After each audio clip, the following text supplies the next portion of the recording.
नमस्ते दोस्तों, मैं एस्ट्रो ज्योति। आज की बात में आप सबका स्वागत करती हूँ। आज की बात कर लेते हैं। आज बड़ी शुभ तिथि है। आज पूर्णिमा है, ज्येष्ठ मास की पूर्णिमा। हिंदू धर्म में पूर्णिमा और अमावस्या का दिन पर्व माना जाता है और पूर्णिमा महीने का अंतिम दिन होता है। पूर्णिमा पर पवित्र नदियों में स्नान करने की परंपरा है। पूर्णिमा का व्रत धन, समृद्धि, सफलता और संतानदायक माना गया है। कहते हैं कि इस तिथि पर माँ लक्ष्मी की पूजा से वह जल्दी ही प्रसन्न होती है। इस दिन चंद्र अपनी सभी 16 कलाओं के साथ दिखाई देता है। इसके लिए पूर्णिमा पर चंद्रमा को अर्घ्य देने से मानसिक तनाव दूर होता है। अभी ज्येष्ठ मास चल रहा है। ज्येष्ठ पूर्णिमा को ज्येष्ठ पूर्णमासी भी कहा जाता है। भारत में कुछ जगहों पर ज्येष्ठ पूर्णिमा को वट पूर्णिमा के रूप में भी मनाया जाता है और इस दिन ये पूर्णिमा तिथि 2 दिनों में बढ़ जाने से व्रत की पूर्णिमा आज मनाई जाएगी और दान पुण्य की पूर्णिमा कल मनाई जाएगी। ये 3 जून को सुबह 11:16 से शुरू होगी और अगले दिन 4 जून को सुबह 9:11 पर समापन होगी। इस दिन ज्येष्ठ पूर्णिमा तिथि का अधिक समय प्राप्त हो रहा है। ऐसे में इस दिन व्रत रखना शुभ रहेगा क्योंकि इसी दिन चंद्रमा को अर्घ्य दिया जाएगा। पंचांग के अनुसार इसी दिन वट सावित्री पूर्णिमा का व्रत भी रखा जाता है। कई जगहों पर यह व्रत आज भी रखते हैं। वहीं उदया तिथि के अनुसार 4 जून रविवार को ज्येष्ठ पूर्णिमा का स्नान किया जाएगा।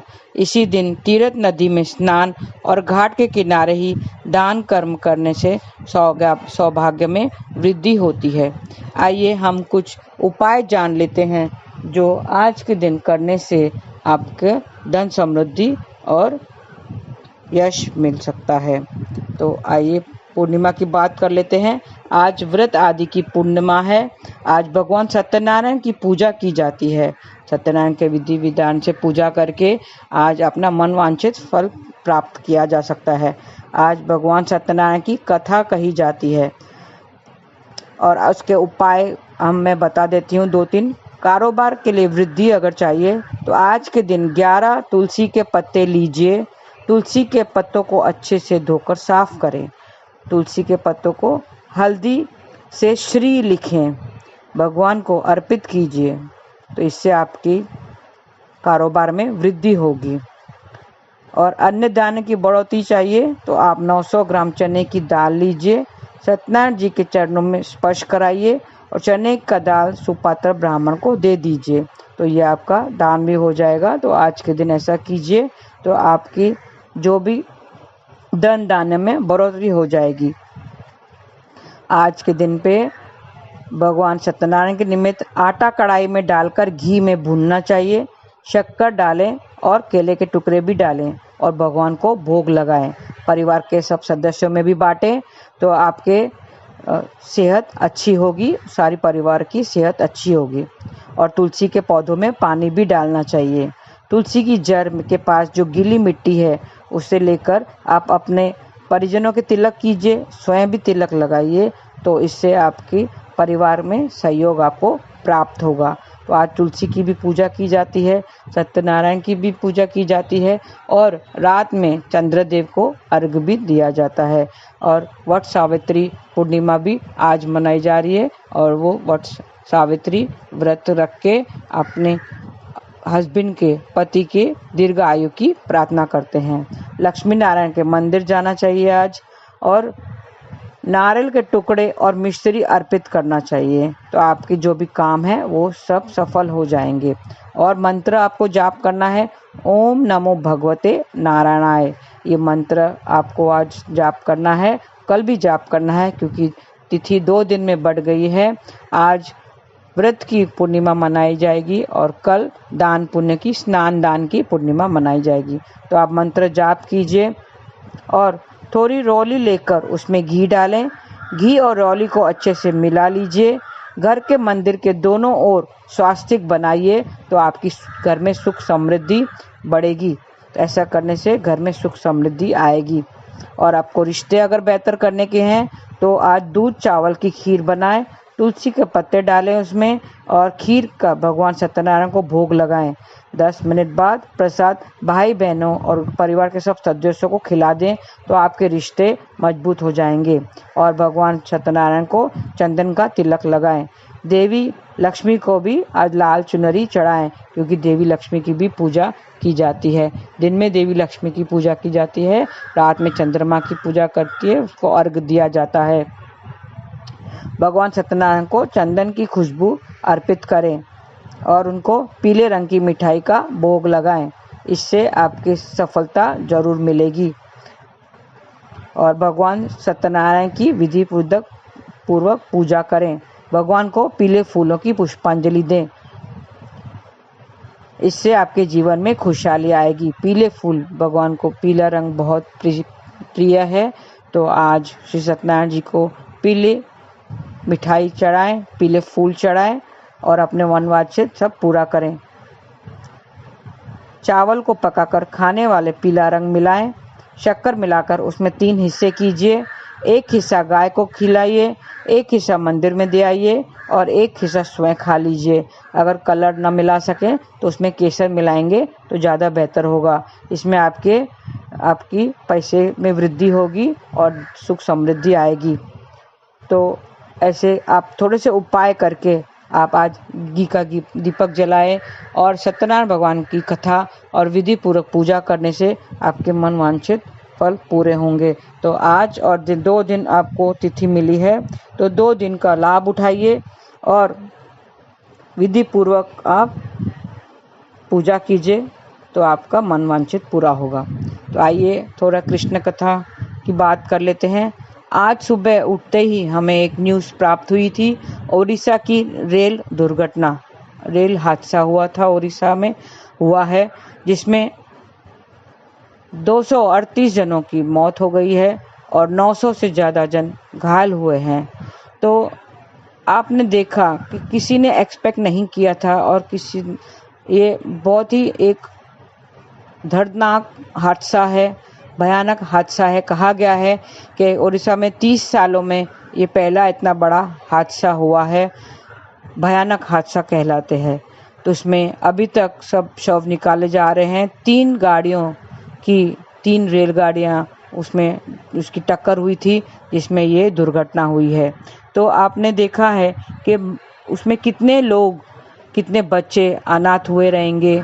किसी ने लोगों का इंतज़ार कर रहे होंगे, कोई माँ मर गई होगी, कोई बाप, कोई भाई, कोई बहन, कोई बच्चे अपने माँ का इंतज़ार कर रहे होंगे। तो कितने परिवार उसमें दुर्घटनाग्रस्त हुए रहेंगे, इसका अंदाज़ा आप नहीं लगा सकते हैं। तो मेरे कहने का मतलब है, मौत ये कहकर नहीं आती है, वो अचानक ही आती है। हमारी मौत कब लिखी है, हमारा अंतिम दिन कब है, ये भगवान ने हमें नहीं बताया है। कब हो जाए, किस पल हमारा अंतिम पल हो, ये भी हमें नहीं पता है। और हम मोह माया के चक्कर में फंसे हुए हैं और हम अटके हुए हैं, मोह में अटके हुए हैं। ये जो रिश्ते हैं, ये मोह के रिश्ते हैं।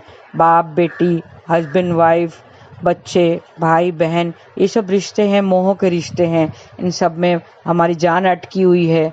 हम उनके पीछे पूरी ज़िंदगी बिता देते हैं, सबको अपना मानते हैं, लेकिन जो अपना है, श्री कृष्ण जो अपना है, उनको हम अपना नहीं मानते हैं। हम सबके लिए तो समय निकाल लेते हैं, लेकिन श्री कृष्ण के लिए नहीं समय निकाल पाते हैं। श्री कृष्ण ने, योगेश्वर कृष्ण ने विषाद में फंसे अर्जुन को गीता का ज्ञान देते हुए जातस्य ही ध्रुवो मृत्यु कहकर, जिसका भी जन्म हुआ है उसकी मृत्यु तो अवश्यम भावी बताया है।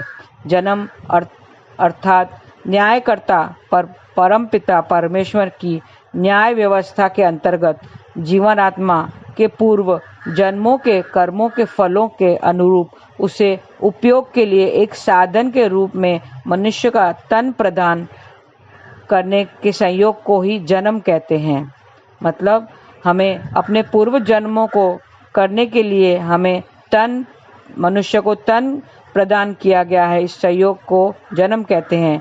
ठीक इसके विपरीत अपनी आयु पूर्ण कर लेने के उपरांत आत्मा का जीर्ण शीर्ण मरणाधर्म शरीर को त्याग को ही मृत्यु कहते हैं। वेद भगवान ने श्री मृत्यु ऋषे कहकर स्पष्ट कर दिया है कि मृत्यु अवश्यम भावी है। तो मृत्यु पर विजय कैसे प्राप्त की जा सकती है? मृत्यु पर विजय को समझने के लिए हमें पहले यह समझना होगा कि मृत्यु किसकी होती है, हम कौन हैं और क्या हम मरणाधर्म है। प्रथम प्रश्न मृत्यु किसकी होती है का उत्तर भी योगेश्वर कृष्ण ने गीता के ज्ञान में देते हुए 5 मूल तत्व अग्नि, जल, वायु, आकाश और पृथ्वी के संयोग और मिलन से बने इस मनुष्य शरीर व साधन को ही मरण धर्म बताया। साथ ही साथ में उन्होंने कहा है कि कृष्ण ने आत्मा को अजर, अमर, नित्य और अविनाशी बताया है। यजुर्वेद के 40वें अध्याय के 15वें मंत्र में वेद भगवान ने भी आत्मा की अजरता, अमरता और शरीर के मनन धर्म होने को स्थापित किया है। यहाँ यह स्पष्ट हो जाता है कि जीवात्मा मृत्यु से परे है और हमारा मनुष्य का तन अर्थात ईश्वर प्रदत्त साधन ही मरण धर्म है। मृत्यु पर विजय वास्तव में मृत्यु के डर पर विजय है। एक डरा हुआ कायर व्यक्ति अपने जीवन में सैकड़ों बार मरता है, जबकि निडर साहसी मृत्यु के रहस्य को जानने वाला जीवन में केवल एक ही बार मृत्यु को आलिंगन करता है। योगेश्वर कृष्ण ने भी गीता का ज्ञान देते हुए मृत्यु को परिधान परिवर्तन की संज्ञा दी है। जैसे हम प्रतिदिन नहाकर नए वस्त्र पहनकर प्रसन्न होते हैं, वैसे ही मृत्यु के उपरांत इस जीवात्मा के पूर्व कर्मों के आधार पर मिलने वाले नए शरीर व साधन की प्राप्ति के लिए हमें शोक नहीं करना चाहिए, अपितु नए साधन की प्राप्ति के लिए हमें प्रसन्न होने चाहिए। वेद भगवान ने भी अनेकों स्थानों पर मृत्यु का शोक न करने की या मृत्यु के ऊपर उठने की प्रेरणा दी है। जैसे अथर्ववेद में एक श्लोक में कहा है कि मृत्यु तेरी रक्षा करे और तू समय से पूर्व न मरे। अथर्ववेद में ही ऐसे कहा गया है कि जीवात्मा मैं मृत्यु से तुझको ऊपर उठाता हूँ और कि हे मृत्यु तू पुरुष को समय से पूर्व मत मार। अब प्रश्न उठता है कि मनुष्य किस प्रकार मृत्यु से के डर से विजय पाए और मृत्युंजय हो जाए। मृत्युंजय मंत्र की व्याख्या करते हुए जब हम खरबूजे की उपमा देते हैं और उसकी सुगंध के चारों ओर फैल जाने की बात करते हैं, तो हमें यही संदेश मिलता है कि मनुष्य के रूप में अपने इस सीमित जीवन काल में ईश्वर प्रदत्त साधन मनुष्य के तन का उपयोग करते हुए ऐसे सुंदर यज्ञ परोपकार में के सत्कर्म करें जिससे हमारी सुगंध यश चारों ओर फैल जाए और फिर चाहे मृत्यु के उपरांत हमारा भौतिक शरीर रहे या न रहे, परंतु हमारा यश रूपी शरीर सदा सर्वदा के लिए अमर हो जाए तथा हमारे चले जाने के बाद भी जनमानस में हमारे कर्मों विचारों के माध्यम से हमें जीवित रख सके। वैसे भी शतपथ ब्राह्मण में अमरत्व की व्याख्या करते हुए कहा है कि जिसको उस परम ज्योति के दर्शन हो जाते हैं, अर्थात जो जीवात्मा उस सर्व अंतर्यामी परमात्मा को अपने ही अंदर आत्मसात कर लेता है, वह अमर हो जाता है। या तो मरण धर्मा अपने समस्त कामनाओं को पूर्ण कर लेता है, अर्थात यदि मनुष्य अपने जीवन के लक्ष्य अर्थात ईश्वर की अनुभूति करते हुए मोक्ष को प्राप्त करता है तो वह अमर हो जाता है। हम कह सकते हैं कि मृत्यु के रहस्य को समझकर अपने अर्थात जीवात्मा के और ईश्वर के सच्चे स्वरूप को समझते हुए ईश्वर को अंतर्यामी रूप में अपने ही अंदर जान मानकर सत्कर्म करते हुए जो जीवन के लक्ष्य को प्राप्त कर लेता है वह मृत्यु पर विजय पा लेता है।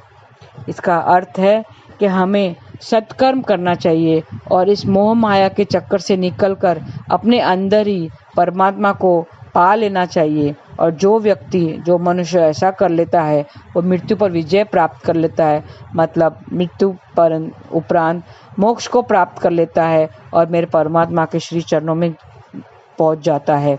तो ऐसे हमें अपने आप का ज्ञान अनुभव करना चाहिए, सत्कर्म करना चाहिए, ताकि अच्छे कर्म करना चाहिए, ताकि जीवन के साथ साथ जीवन के बाद भी, मरने के बाद भी हमें कोई याद कर सके, हमारे कर्मों को, हमारे यश को याद कर सके और उसके मृत्यु के बाद भी हमें जीवित रख सके। ऐसे हमें कर्म करना चाहिए, ना कि हम सिर्फ अपने मोह माया में फंसे, अहंकार विकारों में फंसे, काम क्रोध लोभ मोह अहंकार में फंसे रहने से हमें कुछ प्राप्त नहीं होगा और हमारा हम जीवन मृत्यु के चक्करों में फंसे रहेंगे और ये रिश्तों के मोह माया में अटके हुए रहेंगे। तो हमें इससे ऊपर उठना चाहिए, हमें अपने कर्तव्य का पालन जरूर करना चाहिए, हम रिश्ते जरूर निभाना चाहिए, लेकिन साथ साथ हमें ईश्वर को भी नहीं भूलना चाहिए। अपने अंदर एक ईश्वरी ज्योति को पा लेना चाहिए और नाम जाप करते करते हमें मोक्ष को प्राप्त कर लेना चाहिए। नाम क्या है? ईश्वर का नाम है, भगवत नाम है, हरे कृष्ण कृष्ण कृष्ण हरे हरे, हरे राम राम राम हरे हरे। और हमें ये जान लेना चाहिए कि मृत्यु कब भी, हर किसी भी पल, किसी भी समय हमें घेर सकती है। हमें पता नहीं है कि कल को क्या हो जाए। तो आज का सदुपयोग कीजिए, आज ही सत्कर्म कीजिए, अच्छे कर्म कीजिए, दान पुण्य कीजिए और रिश्ते निभाते हुए सबके साथ में खुश रहिए, सबको खुशियाँ बांटें। आपके आसपास जो भी है उसका वैल्यू करें, कदर करें, किसी का अनादर ना करें, सबके साथ में मिलकर जो खुशियाँ बांटें। जितने पल हम खुशी के बांट सकते हैं उतना बांटें, क्योंकि कल को क्या हो जाए नहीं पता। हमारी मौत, हमारा अंत कब लिखा है नहीं पता। कोई छोटे से में चला जाता है, कोई ऐसे सैकड़ों लोग ऐसे दुर्घटना में चले जाते हैं, कोई इंतज़ार करते रह जाता है, कोई बच्चा अनाथ होकर रह जाता है। तो हमें पता नहीं है हमारा कल क्या लिखा है। ईश्वर ने हमारी सांसें गिनी हुई लिखी है, क्या ये सांसें हमारी आखिरी सांसें होगी नहीं, ये हमें नहीं पता। तो खुशियाँ बांटे, फैलाएं, जितना हमें समय मिल सकता है सेलिब्रेट कीजिए, सेलिब्रेशन का मौका मत छोड़िए। जहाँ पे हो सके आपको खुशियाँ बांटनी है और खुशी होना है और अच्छे कर्म करने हैं, दूसरों को खुश रखिए, दान पुण्य कीजिए। आपको जो चीज़ ज़्यादा है वो आप दूसरों में बांटें और खुशियाँ फैलाएं और नाम जाप करते करते अपने अंदर की ज्योति को जगाएं, परमात्मा की ज्योति को जगाएं, सेल्फ रियलाइजेशन करें, खुद को पहचानिए कि हम कौन हैं।